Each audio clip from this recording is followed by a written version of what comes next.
આકાશવાણી સમાચાર યશવી મહેતા વાંચે છે. સૌપ્રથમ મુખ્ય સમાચાર. નેતાજી સુભાષચંદ્ર બોઝના જન્મદિન પરાક્રમ દિવસની ઉજવણી પ્રસંગે પ્રધાનમંત્રી નરેન્દ્ર મોદીએ વિકસિત ભારત માટે એક થવા હાકલ કરી.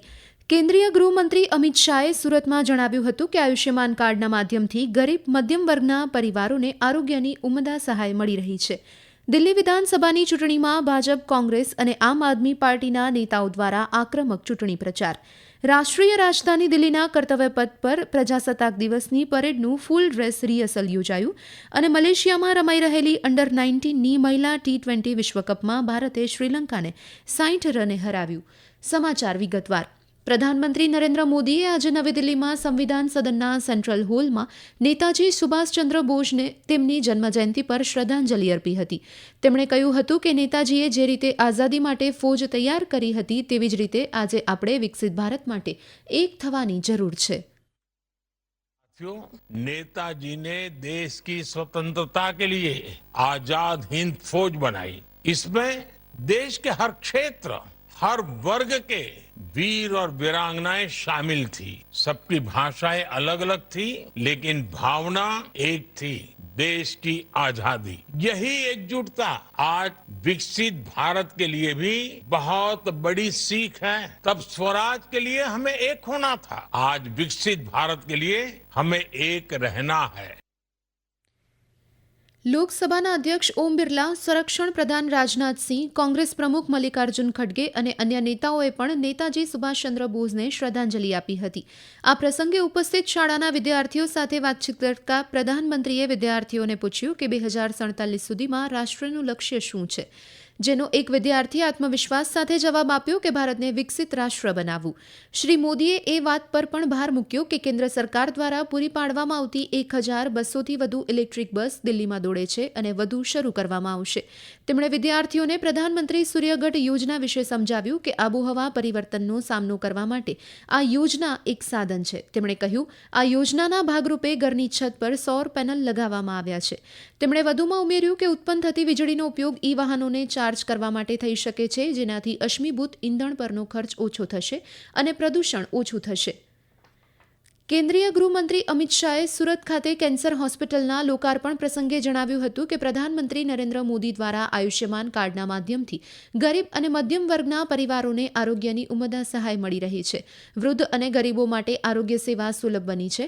12 કરોડ પરિવારના 60 કરોડ લોકોને આરોગ્ય કવચ પૂરું પડાયું છે. છેલ્લા 8 વર્ષમાં 317 કરોડ દર્દીઓએ PMJAY યોજનાનો લાભ લીધો હોવાનું જણાવ્યું હતું. ગૃહમંત્રીએ ઉમેર્યું કે દેશભરમાં 71 કરોડ આભા કાર્ડ બનાવવામાં આવ્યા છે. અત્યાર સુધીમાં 71 કરોડ આભા કાર્ડ બની ગયા છે. Ayushman Bharat health infrastructure mission હેઠળ લગભગ 64 કરોડ રૂપિયા ઇન્ફ્રાસ્ટ્રક્ચર ઊભું કરવામાં ખર્ચ્યા અને દવાઓ માટે પ્રધાનમંત્રી જન ઔષધિ પરિયોજના 10,000 દુકાનો દેશમાં લગભગ 20થી 50% કોસ્ટમાં બધી જ મહત્વપૂર્ણ દવાઓ મળી જાય એવી કરી અને લગભગ 25,000 કરોડ રૂપિયા ગરીબોને ખાલી દવા સસ્તી મળવાના કારણે ફાયદો થયો છે. સુરત ખાતેથી પરત અમદાવાદ આવીને કેન્દ્રીય ગૃહ અને સહકારિતા મંત્રી અમિત શાહે અમદાવાદ ખાતેથી અંદાજિત 651 કરોડના કુલ 37 પ્રજાલક્ષી પ્રકલ્પોનું લોકાર્પણ અને ખાતમુહૂર્ત કરાવ્યું હતું. અમદાવાદ પૂર્વ, અમદાવાદ પશ્ચિમ અને ગાંધીનગર લોકસભા વિસ્તારમાં અમદાવાદ મ્યુનિસિપલ કોર્પોરેશનના 95 કરોડના 10 પ્રજાલક્ષી કામોનું લોકાર્પણ તથા 556 કરોડના 27 પ્રજાલક્ષી કાર્યોનું ખાતમુહૂર્ત કેન્દ્રીય ગૃહમંત્રીના હસ્તે સંપન્ન કરવામાં આવ્યું હતું. આ અગાઉ સવારે તેમણે કેન્દ્રીય ગૃહમંત્રી અમિત શાહના આજના એક દિવસના ગુજરાતના પ્રવાસના આરંભે ગુજરાતના અમદાવાદમાં હિન્દુ આધ્યાત્મિક અને સેવા સંસ્થા દ્વારા યોજાયેલ હિન્દુ આધ્યાત્મિક સેવા મેળાનો પ્રારંભ કરાવ્યો હતો. આ સમાચાર આપ આકાશવાણી પરથી સાંભળી રહ્યા છો. આ સમાચાર આપ અમારી YouTube channel AIR news Gujarat પર પણ સાંભળી શકશો. વધુ સમાચાર માટે અમારી વેબસાઇટ newsonair.gov.in/gujarati અને અમારા એક્સ હેન્ડલ AIR_news_ABAD ને ફોલો કરી શકશો. દિલ્હી વિધાનસભા ચૂંટણી માટે પ્રચાર પૂરજોશમાં ચાલી રહ્યો છે. ભાજપ, આમ આદમી પાર્ટી અને કોંગ્રેસના અગ્રણી નેતાઓ road show, door to door પ્રચાર અને જાહેર સભા કરીને મતદારોને તેમના ઉમેદવારોની તરફેણમાં આકર્ષવાનો પ્રયાસ કરી રહ્યા છે. ઉત્તર પ્રદેશના મુખ્યમંત્રી યોગી આદિત્યનાથે આજે કિરારી વિસ્તારમાં એક જાહેર સભા યોજી હતી અને રાષ્ટ્રીય રાજધાનીમાં રસ્તાઓની કથિત ખરાબ સ્થિતિ અને સ્વચ્છતાના મુદ્દા માટે શાસક આમ આદમી પાર્ટી પર પ્રહાર કર્યા હતા. મુખ્યમંત્રીએ યમુના નદીની સ્વચ્છતાના અભાવ માટે આપ પર પણ પ્રહાર કર્યા હતા. તેમણે આપ કન્વીનર અરવિંદ કેજરીવાલ પર તેમના માર્ગદર્શક અણ્ણા હઝારે સાથે દગો કરવાનો પણ આરોપ લગાવ્યો હતો. ભાજપ પ્રમુખ જેપી નડ્ડા પણ શહેરના વિવિધ ભાગોમાં પાર્ટી ઉમેદવારના પક્ષમાં રેલીઓને સંબોધિત કરવાના છે. ઉત્તરાખંડના સીએમ પુષ્કરસિંહ ધામીએ પણ પાલમ વિસ્તારમાં રોડ શો કર્યો હતો. આ દરમિયાન આમ આદમી પાર્ટીના કન્વીનર અરવિંદ કેજરીવાલ પણ શહેરમાં 3 રેલીઓને સંબોધિત કરી. આપના વરિષ્ઠ નેતા અને પંજાબના મુખ્યમંત્રી ભગવંત માને પણ પાલમ વિસ્તારમાં રોડ શો કર્યો. શ્રી માને દાવો કર્યો હતો કે તેમનો પક્ષ કામના રાજકારણમાં માને છે. તેમણે વિશ્વાસ વ્યક્ત કર્યો કે વિધાનસભા ચૂંટણીમાં આપ ફરીથી ચૂંટણી જીતશે. મુખ્ય ચૂંટણી કમિશનર રાજીવ કુમારે આજે ચૂંટણી વ્યવસ્થાપન સંસ્થાઓને સાયબર સુરક્ષા જોખમ અને ખોટી માહિતી જેવા પડકારનો સામનો કરવા માટે વ્યૂહરચના સુવ્યવસ્થિત કરવા વિનંતી કરી હતી. તેમણે નવી દિલ્હીમાં ભારતના ચૂંટણી પંચ દ્વારા આયોજિત 2 દિવસીય પરિષદના ઉદ્ઘાટન સત્રને સંબોધન કરતી વખતે આ વાત કહી હતી. શ્રી કુમારે કાર્યક્ષમતા, પારદર્શિતા, મતદારોનો વિશ્વાસ વધારવામાં ટેકનોલોજી અને ડિજિટલ નવીનતાઓની મહત્વપૂર્ણ ભૂમિકા પર ભાર મૂક્યો હતો. વિદેશ સચિવ વિક્રમ મિશ્રી રવિવારથી ચીનના 2 દિવસના પ્રવાસે જશે. અહીં તેઓ દ્વિપક્ષીય બેઠકમાં ભાગ લેશે. આ ભારત અને ચીન વચ્ચે વિદેશ સચિવ ઉપમંત્રી તંત્રની બેઠક હશે. એક નિવેદનમાં વિદેશ મંત્રાલયે જણાવ્યું કે આ દ્વિપક્ષીય મંત્રણા બંને દેશ વચ્ચે થયેલી ઉચ્ચસ્તરીય મંત્રણાના ભાગરૂપે યોજાઈ રહી છે.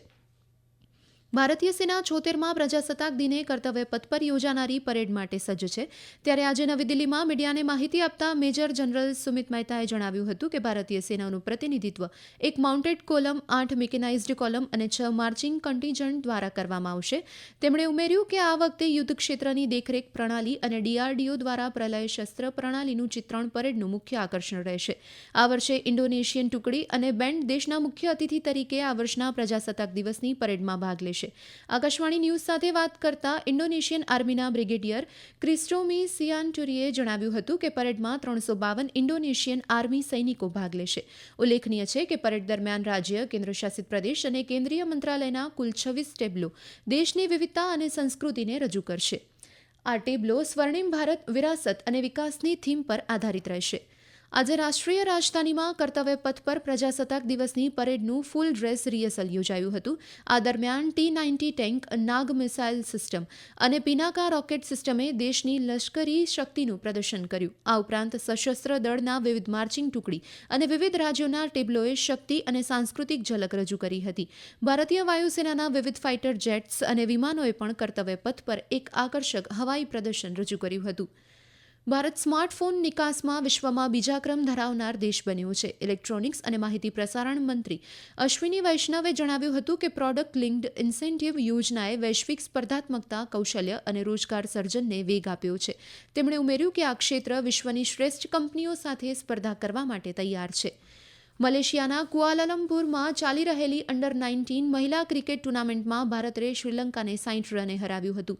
શ્રીલંકાએ ટોસ જીતીને ભારતની મહિલા ટીમને બેટિંગ સોંપી હતી.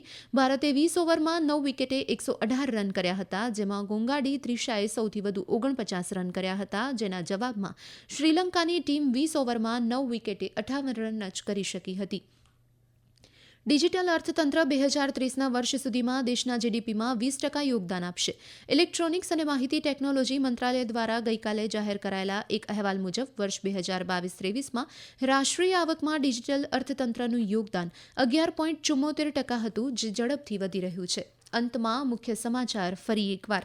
નેતાજી સુભાષચંદ્ર બોઝના જન્મદિન પરાક્રમ દિવસની ઉજવણી પ્રસંગે પ્રધાનમંત્રી નરેન્દ્ર મોદીએ વિકસિત ભારત માટે એક થવા હાકલ કરી. કેન્દ્રીય ગૃહમંત્રી અમિત શાહે સુરતમાં જણાવ્યું હતું કે આયુષ્યમાન કાર્ડના માધ્યમથી ગરીબ મધ્યમ વર્ગના પરિવારોને આરોગ્યની ઉમદા સહાય મળી રહી છે. દિલ્હી વિધાનસભાની ચૂંટણીમાં ભાજપ, કોંગ્રેસ અને આમ આદમી પાર્ટીના નેતાઓ દ્વારા આક્રમક ચૂંટણી પ્રચાર.